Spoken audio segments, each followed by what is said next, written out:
আসসালামু আলাইকুম ভিউয়ার্স, আশা করি আপনারা সবাই ভালো আছেন। তো আমার চ্যানেলের পক্ষ থেকে আপনাদের সবাইকে সালাম ও শুভেচ্ছা।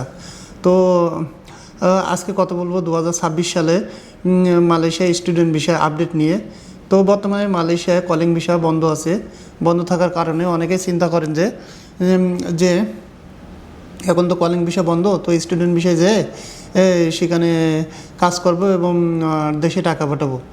এবং অনেকে দালাল বলে যে স্টুডেন্ট ভিসা যাওয়ার পরে প্রত্যেক বছরে আপনি কিন্তু ভিসা রিনিউ করতে পারবেন। তো আপনাদেরকে একটা সাজেশন, আপনারা যারা স্টুডেন্ট ভিসায় এসে প্রত্যেক বছর ভিসা রিনিউ করতে যাচ্ছেন এবং মালয়েশিয়ায় কাজ করে দেশে টাকা পাঠাতে যাচ্ছেন, তাদেরকে বলবো আপনারা যদি এরকম চিন্তাভাবনা থাকে তো মালয়েশিয়া আসার দরকার নাই। কারণ মালয়েশিয়া আসার পরে আপনি যদি কলেজে হাজিরা না দেন তাহলে আপনি প্রত্যেক বছরে কিন্তু আপনার ভিসাটা রিনিউ করতে পারবেন না। আর ভিসাটা রিনিউ না করতে পারলে আপনার কিন্তু মালয়েশিয়ায় অবৈধ হয়ে যাওয়া লাগবে। আর হয়ে যাওয়ার পরে আপনার কিন্তু মালয়েশিয়া একবার ওই অবৈধ হয়ে গেলে আপনার কিন্তু কষ্টের কিন্তু শেষ থাকবে না। কারণ আপনি কাজ পাইতেন না বর্তমানে যে অবস্থা, আর দেশে টাকাও পাঠাতেই পারতেন না এবং আপনার মালয়েশিয়ায় থাকাও কিন্তু অনেক কষ্টসাধ্য হয়ে যাব। তো এই জন্যই বলবো আপনাদের চিন্তাভাবনা যদি এরকম থাকে তো মালয়েশিয়া স্টুডেন্ট বিষয়ে আসার দরকার নেই। আর অনেকের ধারণা আছে যে আমি স্টুডেন্ট বিষয়ে এসে মালয়েশিয়া এসে কাজ করব এবং পড়ালেখাও করব, তাদেরকেও বলবো তো আপনার যদি এরকম চিন্তাভাবনা থাকে তা আপনি কিন্তু আসতে পারবেন না। কারণ আপনি মালয়েশিয়ায় কলেজ করার পাশাপাশি কিন্তু কোনো জায়গায় কাজ করতে পারবেন না।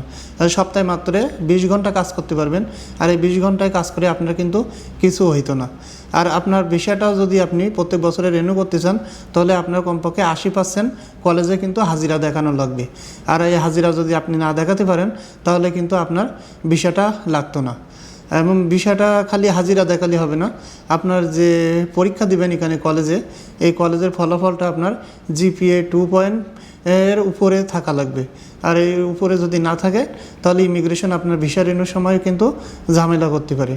তো যাদের চিন্তাভাবনা স্টুডেন্ট বিষয়ে এসে আপনি প্রত্যেক বছর ভিসা রিনিউ করবেন এবং কাজ করে দেশে টাকা পাঠাবেন, তাদের জন্য মালয়েশিয়া আসার দরকার নেই। কারণ আপনি কাজ করার পাশাপাশি কিন্তু স্টুডেন্ট বিষয়ে এসে প্রত্যেক বছরে ভিসা রিনিউ করে মালয়েশিয়ায় থাকতে পারতেন না। পরবর্তীতে আপনার জন্য কষ্ট হয়ে যাবে এবং আপনার ফ্যামিলির জন্যও কিন্তু অনেক কষ্ট হয়ে যাবে। তাই বলবো আপনারা স্টুডেন্ট বিষয় এসে যদি কাজ করার চিন্তাভাবনা থাকে তাহলে কিন্তু স্টুডেন্ট বিষয়ে আসার দরকার নেই। আর যদি না আপনার আর্থিক অবস্থা ভালো যে আমি এসে পড়াশুনোই করব শুধু, খালি পড়াশুনো বাদে অন্য কোনো চিন্তাভাবনা নাই, এরকম যদি চিন্তাভাবনা থাকে তাহলে কিন্তু আপনি মালয়েশিয়ায় আসতে পারেন স্টুডেন্ট বিষয়, আপনার জন্য কোনো সমস্যা না।